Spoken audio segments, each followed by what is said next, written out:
As a candidate, I promised we would pass a massive tax cut for the everyday working American families who are the backbone and the heartbeat of our country. We want to give you, the American people, a giant tax cut for Christmas. Sounds good. Are we on the threshold of just that? Ivanka Trump has been actually getting her hands dirty through this entire process, talking to lawmakers about the deal and making sure it comes out. Ivanka Trump, welcome back to the couch. Thank you. I love being here. Is this about you? Do you feel as though you're across the finish line?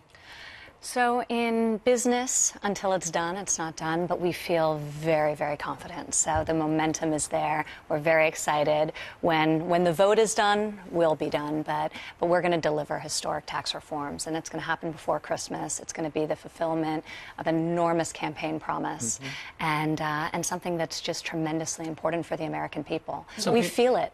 This is something the people of this country want. They want simplification. They want a tax code that they can understand. Right. They want lower corporate taxes and understand the benefit if the companies they work for can invest in their workforces, invest in new equipment, and ultimately lead to wage growth. And I think what we've done on the individual side by doubling the standard deduction, by doubling the child tax credit and increasing refundability to $2,000 a child, by creating a dependent care tax credit for those for those many Americans who take care of adult dependents who aren't children, who are above the age of 18, but who are still dependent on them. There are so many people this benefits. You would think that there would be some Democrats who would say, you know what, I'm for tax cuts for the middle class. I'm for helping small businesses. Why aren't there any Democrats? One would think that, and there are a lot of Democrats, and they're all across this country. So the voters... But what about the ones in the Senate? Well, you know, we've had a lot of very productive conversations with Democrats who I believe are intellectually there, their hearts are there, but the party is not there and the leadership's not there. Leadership's not letting And that is unfortunate, but I'm hopeful with this really enormous and historic win for the American people. We come into 2018 with such tremendous momentum that we galvanize support and cohesion, not only within the party, because I think one of the amazing things is how the party has come together, worked together to accomplish what they know the American people want. Ivanka, we keep hearing Chuck Schumer and Nancy Pelosi. We had some guests on this morning. They keep saying it's going to hurt the middle class. But when you look at the tax brackets, everyone's numbers go down. Where are they getting that? Is that just a soundbite, a narrative that they want you to believe, or is it actually true? Well, keep in mind that the vast majority of Congress in advance of Democrats signed a letter in advance of knowing what was in the tax bill, saying that they wouldn't be for tax reform. So, you know, before they read it. Before they read it, and before any of the details, even the principles, had been released. So I think we are in a very partisan climate in that regard, but the core principles of tax reform, the president and all of Congress has been very, very articulate of since day one. The president said that he wanted to deliver middle-income tax relief, targeted middle-income tax relief. And he also wanted to cut corporate rates to enable our businesses to be competitive and to thrive in a global economy. And this bill does exactly those things. I mean, Reagan went from 50 to 28. That was substantial. You go down 2, and they're saying it's tax cuts for the rich. But possibly the thing that's going to be the most outstanding about this, and it's permanent, is the corporate tax rate. So it goes from 35 to 21. Now, if these CEOs and these corporations decide to invest in their own dividends and buy their own stock, that will not make it an effective corporate tax cut. It'll make all those naysayers say, I told you so. Have you reached out to any of these CEOs and said, what do you plan on doing with the tax break? And you know, even though you can't make them do anything, do you let them know that, well, what is on at stake if they don't? 100%. And we've been working very, very closely with the whole business community. Business is large and small. So from day one, their voices have been represented at the table. If you think about it, small businesses will have the lowest taxes since 1931. So think about how that gives them the latitude to be able to invest in growth. You know, when you look at the developed world, the reality is that over the decades that have passed since the last major comprehensive tax reform under Reagan, the rest of the world realized that cutting taxes enabled them to be competitive, and their rates dropped dramatically below ours. So this puts us on par or below.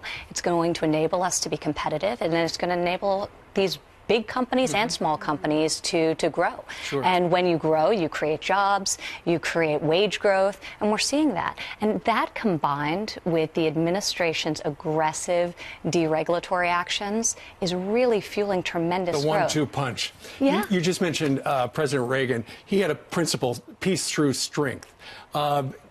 And coming up this afternoon on Fox News Channel, your dad is going to be appearing, I think, in the Ronald Reagan building in Washington, D.C., to unveil his national security strategy. How is this different than President Obama's national security strategy? Well, it's based on the principles of America First. It's the principles that he's campaigned on and that he's governed based on since inception. I think what's remarkable is no president has rolled out, it's highly unusual for a president to roll out a comprehensive national security strategy within the first year. So this is yet another amazing milestone for this presidency and this administration. And I don't want to share with you too much about the content of the speech. Stuff we heard during the campaign. But you know, nothing will surprise you.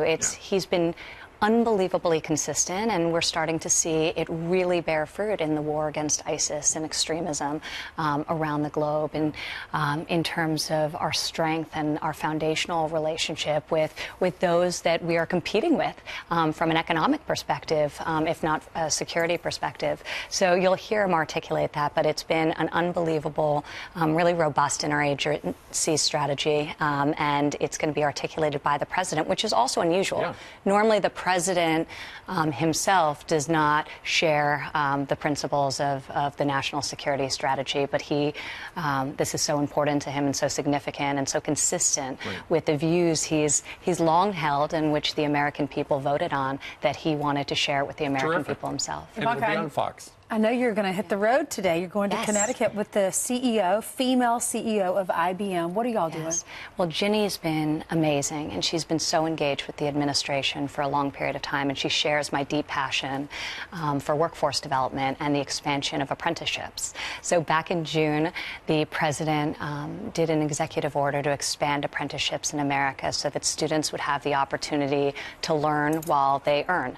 And Ginny has done a great job teaming up with local high schools, with community colleges, and with IBM to create a curriculum that will enable these students to graduate not only with a high school degree, but with an associate's degree and a job. Wow. And that's key. For us, this does tie into the broader picture of economic growth and tax reform. We want to create opportunities for all Americans. Some Americans going to college is not the right or the best alternative for them.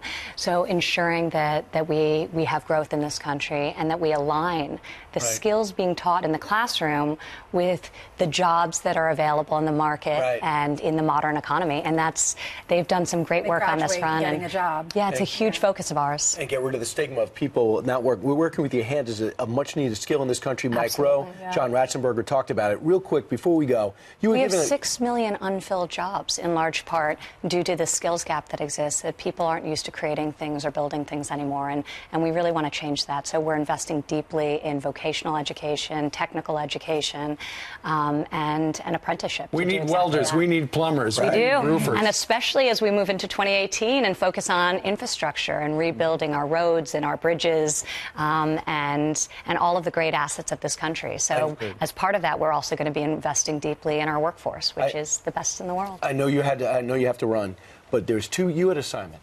Talk with Senator Susan Collins, make sure she was in the fray, and Senator Bob Corker, two big assignments. Bob Corker and now the president have healed their rift. What role did you play with that? Well, I think I met with Congress, both sides of the aisle, as I mentioned, in the early days, hoping that there would be an opportunity for bipartisan support, given the popularity of tax reform just generally.